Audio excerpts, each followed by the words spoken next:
Well, folks, today we have a awesome guest. This is a true friend of mine. It's somebody that I look up to. His name is Eric Hannan, aka Agile Biker. Over the years, I've learned a lot from him. So today, I'm privileged to have him in this conversation. So, Eric, before we begin, can you tell us a little bit about who is Eric Hannan? Yeah, thanks, Richard. Thank you for that very kind introduction. Who is Eric Hannan? He is an Agile biker, as Richard mentioned. I've been doing Agile for probably the last 10 to 12 years. Absolutely love it, super passionate about it. Um, I think the thing I love the most is just creating great environments where great people can do great things. That to me is kind of the summary of what Agile is. And when I'm not doing that, I'm out riding my motorcycle. I Yep. love to ride long distances, done cross country a couple times. So that's kind of the essence of who I am. Okay. So I'm glad you mentioned that because if you did not say anything about your bike, I was gonna mention that, you know, Eric does have a bike. Yes, So I he have truly actually does four of ride. them in the garage right now. Nice. Sweet. So you gotta send me pictures of all four of those now. I will do that for you. So today I wanted to talk to you. So, I'm curious about something that just happened recently. So you were part of the Metacast series and you were talking about, your experiences and experiment that you had conducted at a location previously, right? And it's Yep. all around something to do with product ownership as a team sports, right? So to me, just the name calling it a team sports is baffling for me because as Scrum calls it, you need to have a single person that acts as almost I don't know what you call this, as a person, a controller, a person that making sure that the team has focus, right? So Sure. prioritization, making sure, this is a person that's a tiebreaker, right? That has a call on what to build. So tell me more about this product ownership as a team sport.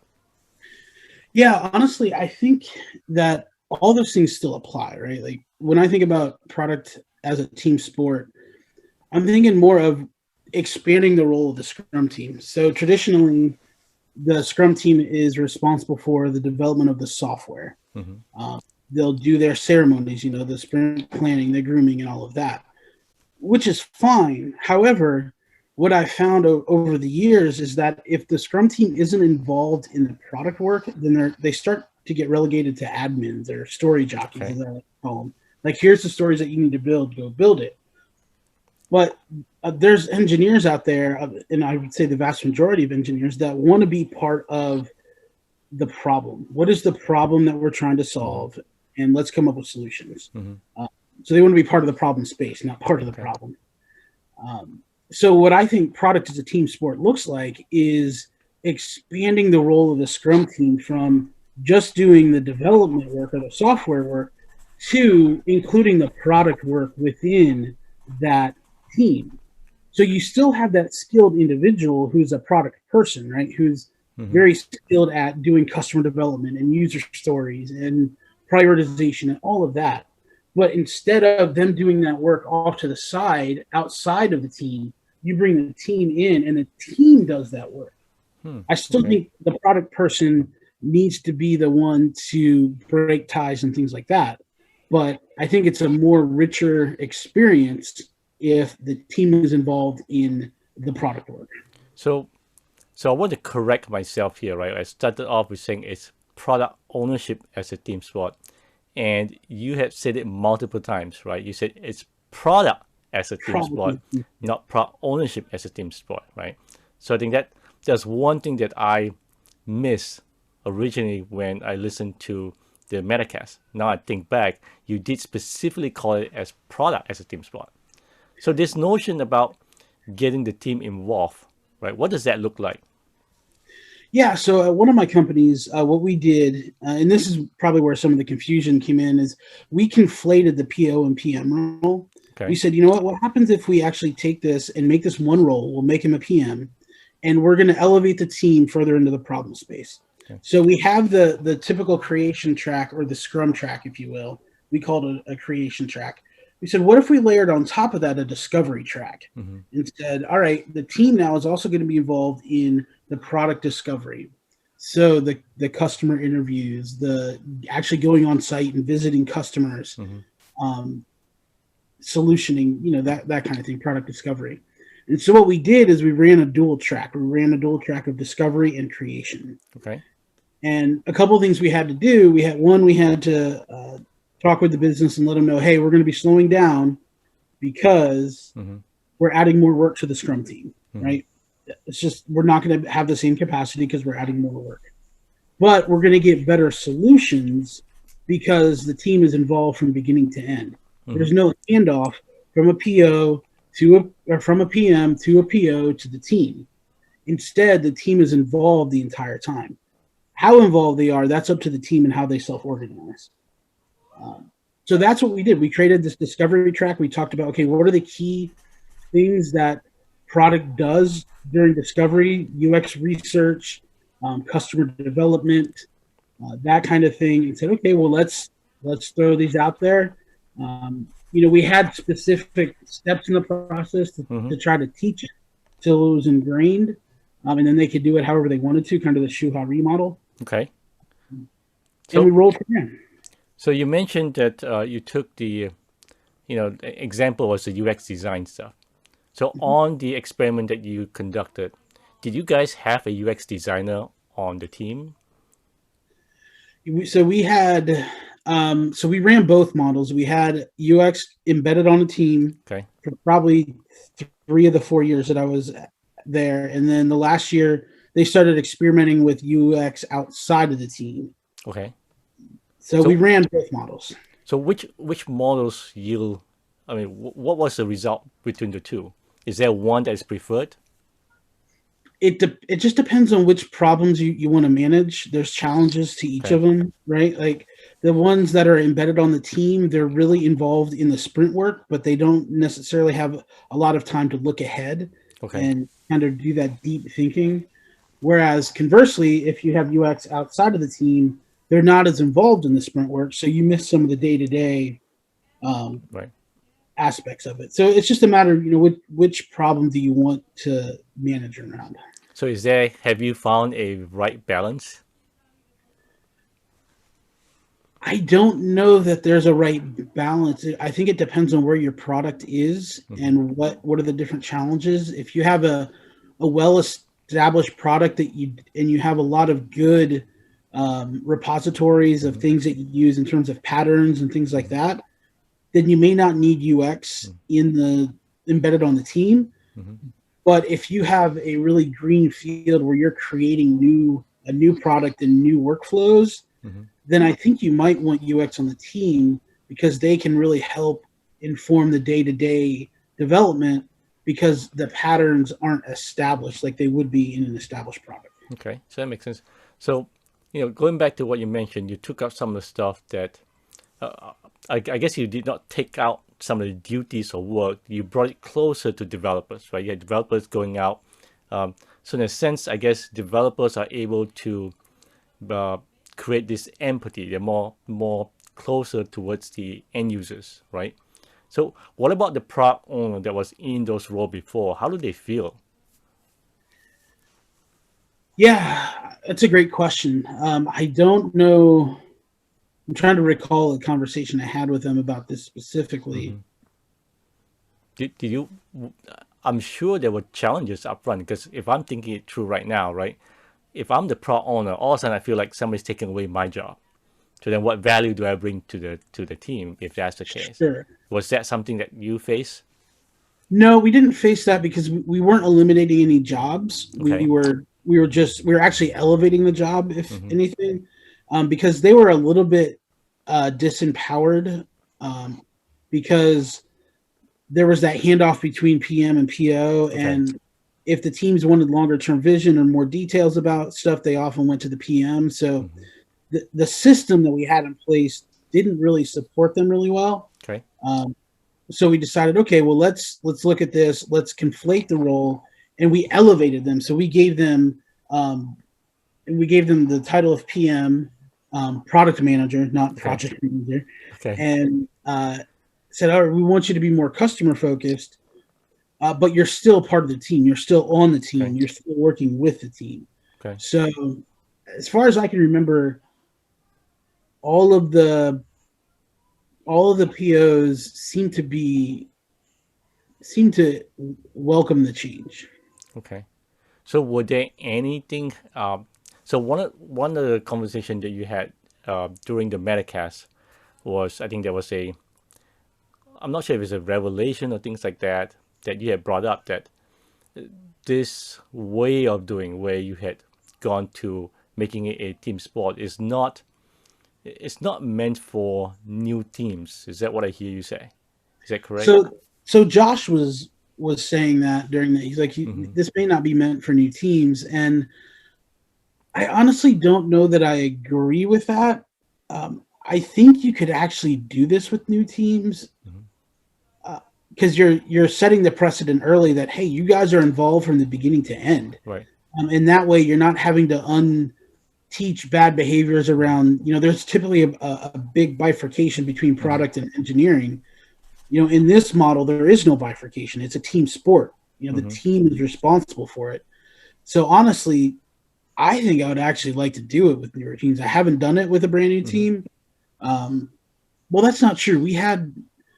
We split new teams out into that model, and we didn't have any problems with it. Okay.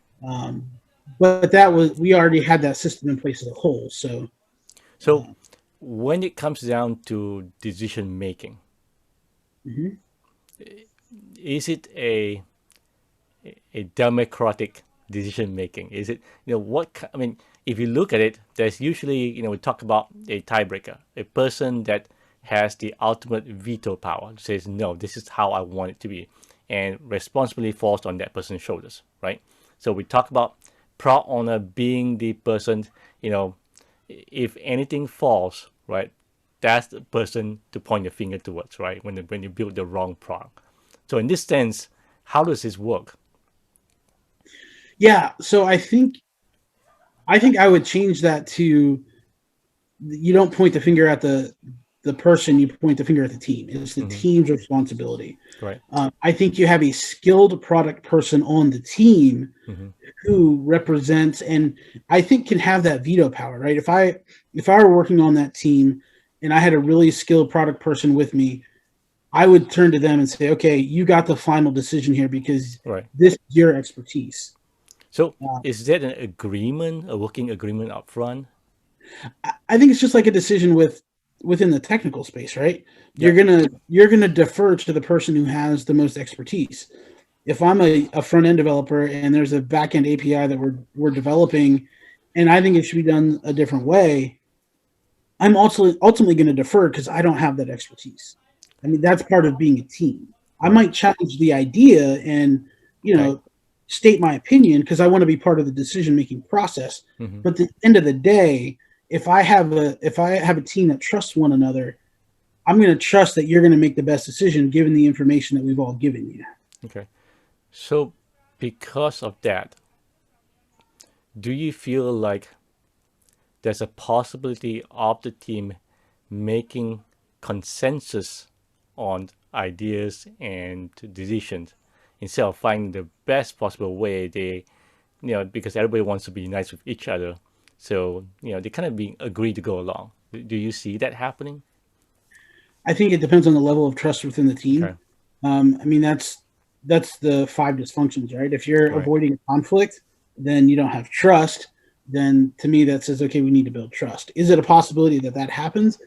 100%, absolutely. But I think that's where a good coach steps in and says, hey, you guys, I don't think everybody really agrees here. Can we actually have a discussion about it? And then that coach needs to work on building trust within that team. So for the folks that are listening to this today, what can you provide for them if they say, you know what, I heard about this concept from Eric Hannan, I love it. What other things they can do today so they can get started down the path that you guys do? Yeah, I think the first thing I would say is, one, I don't know if this is like my unique idea. This maybe being talked about in bigger circles, so feel free to do some research on that. Two, I think if you don't understand the product world, I would dive into the product world. Okay. Maybe go get your CSPO, Okay. get that certification, learn how products are developed. You know, a lot of scrum masters and coaches aren't as familiar with the product side of the house. So dive into it. Understand what the different steps are, and then start to think about, okay, how do we make this as a team sport? What does that look like? What are the different things that we need to change? And then I think you need to start having conversations, not necessarily trying to sell the idea, but trying to learn about your product department and what are the possible challenges that you're going to face. What are the different things that you're going to have to negotiate and navigate your way around? And then try something small. You know, try. I would try like doing a product discovery, like a small workshop. The next time you have a big epic, or we call them opportunities or bets. Next time you have a problem that's given to a team, rather than the PO breaking it down, make it a group event. Do some kind of decomp or release planning, or whatever you want to call it, where the team is involved, and see how that goes, and then try another experiment and another one. Experiment and learn rapidly. That would be my suggestion. I love that you call it opportunities and bets. The bet is one that intriguing that you call it a bet, right? It's like almost like let's put a bet on something, let's bet who wins or who loses, right? So that sounds fun. Yeah, I mean that was totally. I think Lene and Rebecca came up with that, so shout out to them. But yeah, but that honestly, that at the end of the day, that's what we're kind of doing, right? Like Right. Yeah. we're making our best educated guess on what we think is the most valuable thing, of course, based on data. Right. At the end of the day, we don't know, but that's why we do Agile, right? That's why Yeah. we do this small iteration to get feedback to see if what we're doing is the right thing.